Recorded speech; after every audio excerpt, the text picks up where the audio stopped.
Dua Arman ya. Terus yang pertama tentu saja saya pilih sang juara dan sekaligus sang raja pound per pound saat ini, yaitu Ilia Topuria. Dan ini nggak perlu banyak penjelasan ya, Ilia Topuria itu menjelma sebagai seorang fenomena yang luar biasa di dunia fighter gitu. Banyak yang menduga itu saya benci Topuria. Pernyataannya enggak, saya sama sekali nggak benci Topuria secara personal ya. Maksudnya dia fighter yang benar-benar keren. Jadi tinju MMA-nya ini bukan tinju murni ya, tinju MMA-nya itu benar-benar sangat taktis, sangat timing, dan juga pukulan powernya nggak bisa diremehkan.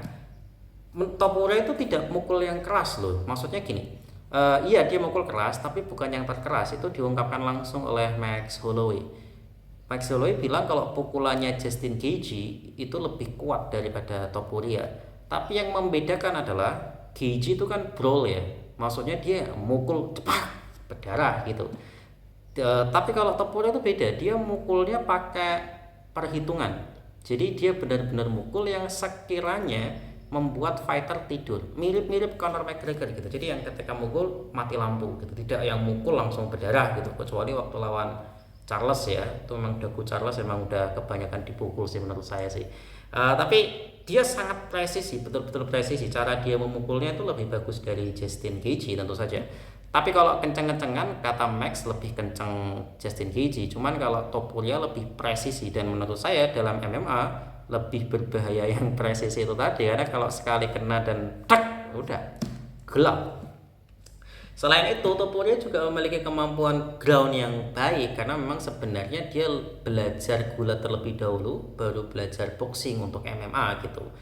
Cuman ada perbedaan besar nih, maksudnya itu perbedaan besar seperti ini. Orang yang dari awal belajar wrestling tapi jarang dipakai di MMA, sama orang yang benar-benar wrestling dan dipakai, itu beda. Contohnya adalah Justin Gaethje. Justin Gaethje itu adalah juara nasional NCAA gulat di Amerika Serikat.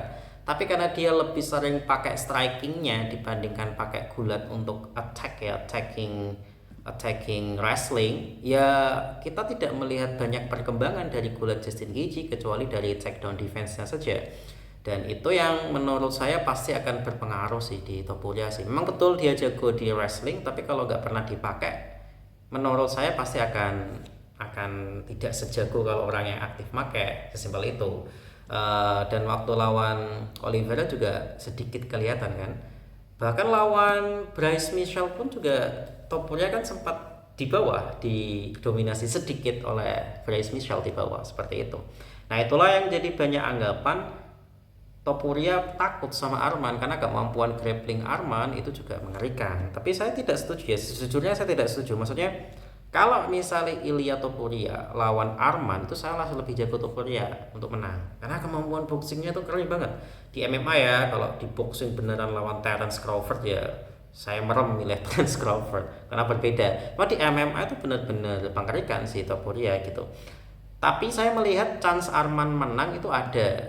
Walaupun saya lebih dukung Topuria. Jadi yang bikin saya agak gemes ya bagaimana Topuria menghindari Armannya itu benar-benar fakta gitu. Ya itu nanti dramanya pasti akan berlanjut lagi, tapi yang pasti untuk saat ini saya setuju Ilia Topuria adalah petarung lightweight terbaik di UFC saat ini, meskipun hanya bertarung satu kali. Ya legitimasinya jelas, dia punya sabuk gitu.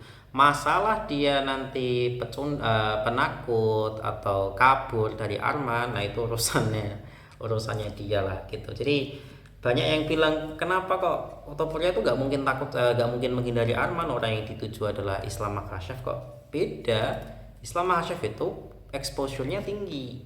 Jadi kalaupun nanti Ilia Topuria kalah lawan Makhachev, Ilia Topuria gak kehilangan harga diri. Tapi kalau misalnya Topuria kehilangan kalah sama Arman Tsarukyan yang notabene-nya exposure-nya rendah, ya Topuria akan kehilangan banyak hype-nya dong, dan auranya tidak akan sebesar itu lagi di media seperti itu. Sama kayak Alex Pereira waktu kalah lawan Ankalaev, kan auranya benar-benar turun di media. Media sudah tidak terlalu banyak menyorot Alex Pereira lagi kan, padahal sebelumnya itu diagung-agungkan nama seorang Alex Pereira yang memiliki aura invisibility atau tak terkalahkannya seperti itu. Tapi tetap at the end of the day yang megang sabuk adalah Topuria, dan saya setuju bahwa Topuria adalah yang terbaik saat ini. Dan jujur saja kalau lawan Arman saya dukung Topuria, cuman saya kecewanya kok dia kabur seperti itu. Jadi saya bukan haters Topuria ya, saya sangat suka gaya bertarungnya Ilya Topuria terus terang.